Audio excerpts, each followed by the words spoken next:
सादर प्रणाम करती हूँ। मैं नीलम मिश्रा आज आपके समक्ष लेके आई हूँ एक संकटा माता की कथा। संकटा माता की कथा बहुत ही अनुपम है। माता की महिमा सुने और लाभ कमाए, पुण्य कमाए। तो सुनिए। एक बार एक गांव में एक परिवार रहता था। उसमें दो देवरानी जेठानी थी। दोनों लोग रहती थी, अलग अलग रहती थी। तो सब लोग अपनी अपनी कमाई में प्रसन्न थे, किंतु जेठानी जो थी वो बहुत ही धनी थी, बहुत ही अहंकारी थी। उनके पास धन दौलत की कोई कमी नहीं थी। देवरानी जो थी उनके कमाई में कम बरकत होती थी, वो गरीबी में थी। उनका भी भगवान माता रानी किसी तरीके से जीवन की गाड़ी चला रही थी, किंतु वो बहुत परेशान रहती। उनके घर में उन्नति नहीं हो रही थी। उन्नति न होने की वजह से, घर में आर्थिक तंगी की वजह से बहुत ही परेशान रहती। एक दिन देवरानी ने सोचा कि जाती हूँ मैं दीदी के पास, जेठानी को अपने दीदी के पास जाती हूँ और कहती हूँ मेरा कार्य किसी के घर लगवा दें। मैं कोई काम करूँगी तो मेरे कुछ न कुछ आर्थिक बढ़ोतरी होगी और मैं अपना बच्चों के पालन पोषण में अपने पति का सहायता करूँगी। यह सोच के अपनी जेठानी के पास जाती हैं। कहती हैं कि दीदी यही समस्या है, मेरा आप कुछ सहयोग करें तो बहुत ही कृपा होगी। जेठानी जब सुनती हैं तो अहंकारी स्वभाव का जो व्यक्ति होता है, जो जीव होता है, वो अपने ही स्वार्थ में लगा होता है। जेठानी ने सुना, पहले तो खूब डांटी उसको। कही कि पहले ये बताओ, तुम हमारी देवरानी होके जाके दूसरों के घर में काम करोगी, मेरा क्या सम्मान रह जाएगा? ये कहीं शोभा देता है? तुम्हें शर्म नहीं आती है? कहते हुए वो तो अवाक रह जाती है। कहती है दीदी माफ़ करिएगा, मैंने गलती कर दिया। उसके बाद कुछ क्षण रुकने के बाद जेठानी कहती क्या है कि ऐसा है कि तुम मेरे घर पे ही काम कर लो। मेरे घर पे काम कर लोगी, मैं नौकर को जो पगार देती हूँ, जो वेतन नौकर को मैं देती हूँ, वह तुम्हें दूंगी।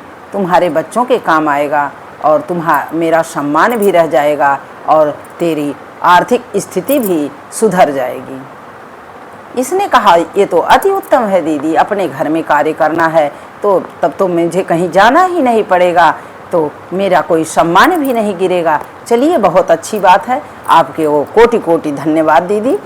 आपके घर में मैं कल से काम करना शुरू कर देती हूँ। अब वो बेचारी प्रतिदिन आती, सारा दिन उसके घर का काम करती और झाड़ू पोछा बर्तन सब करती, भोजन भी बनाती, बच्चों की सेवा करती। उसके बाद भी वो उसकी जेठानी इतनी चालाक थी कि वो न सेवा श्रम उसका देती और न उसको कोई पगार देती, बस अपना छूटा हुआ साड़ी कपड़े पे दे देती और अपने बच्चों के छूटे हुए पुराने कपड़े दे देते ऐसे। लेकिन इसमें भी वो संतोषी प्रवृत्ति की नारी थी। वो खुश रहती, कहती चलो नहीं कुछ मिल रहा था, इतना ही सही, कुछ तो आर्थिक मदद मिला, मैं इसी में अपना काम चला लूँगी। चलते करते करते ऐसे समय बीत रहा था। एक दिन देवरानी जेठानी बरामदे में बैठी हुई थी, कुर्सी लगा के जेठानी बैठी थी और ये धीरे धीरे बैठ के पैर दबा रही थी। देवरानी तो देख क्या रही हैं कि गांव की कुछ औरतें संकटा माता की पूजा के उपरांत लौट के जा रही हैं।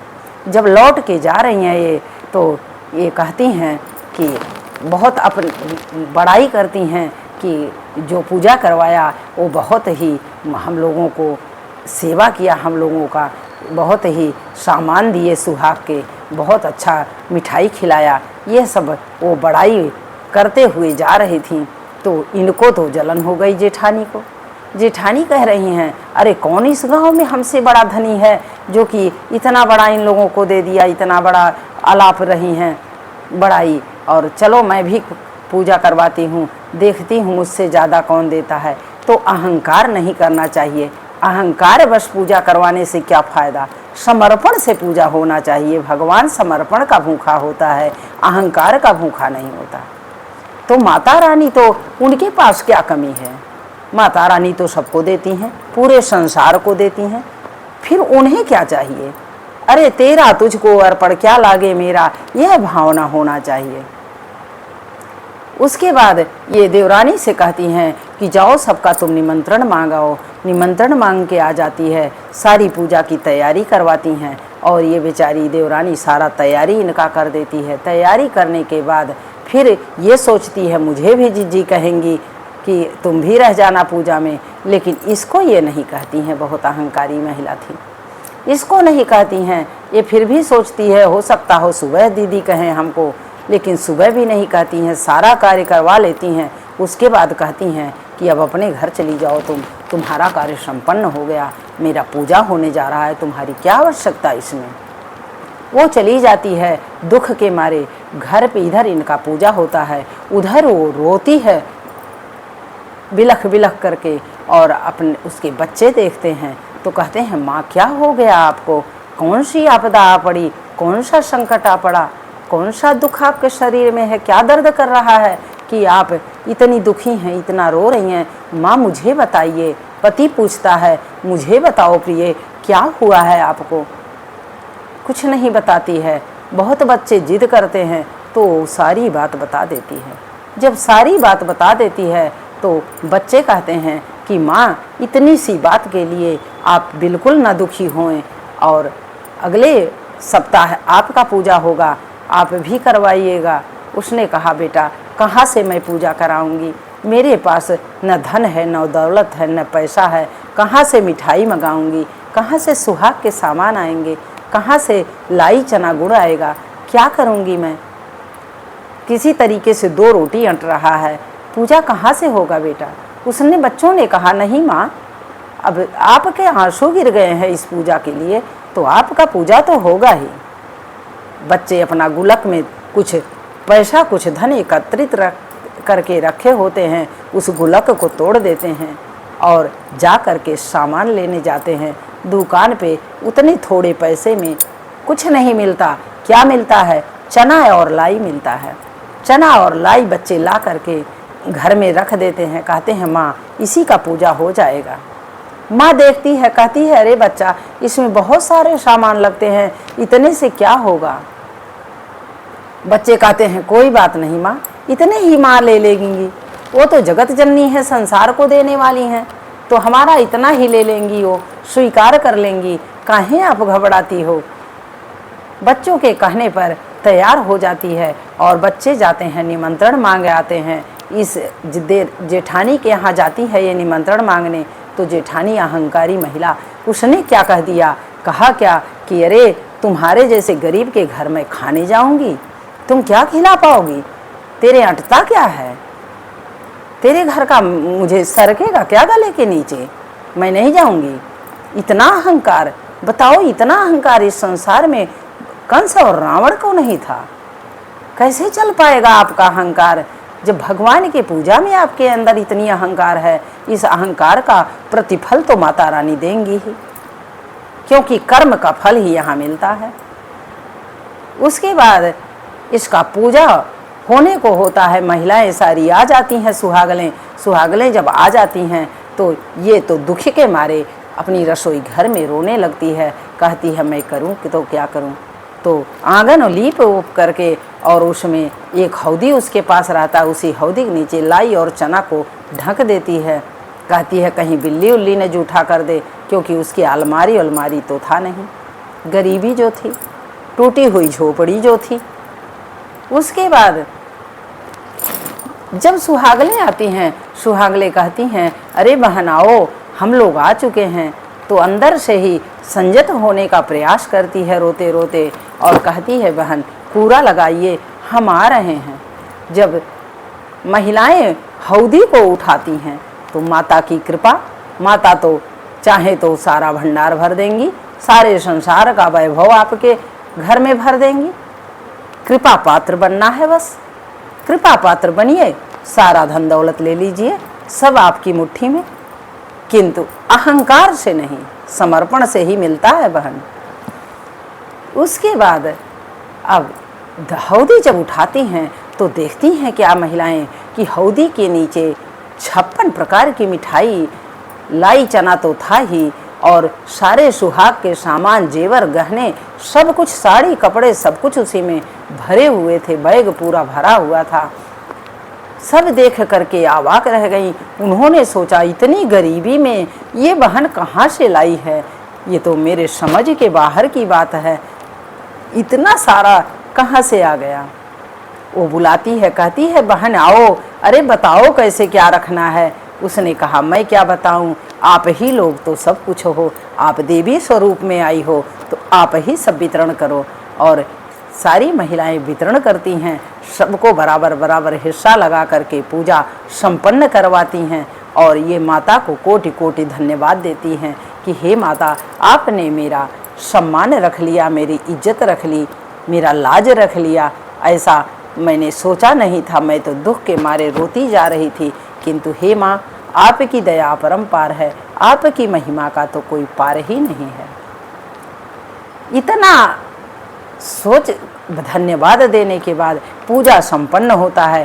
सारी महिलाएं सेवा से इतनी खुश होती हैं, इतनी प्रसन्न होती हैं कि रास्ते में जाती हैं तो 100 आशीर्वाद देते हुए जाती हैं।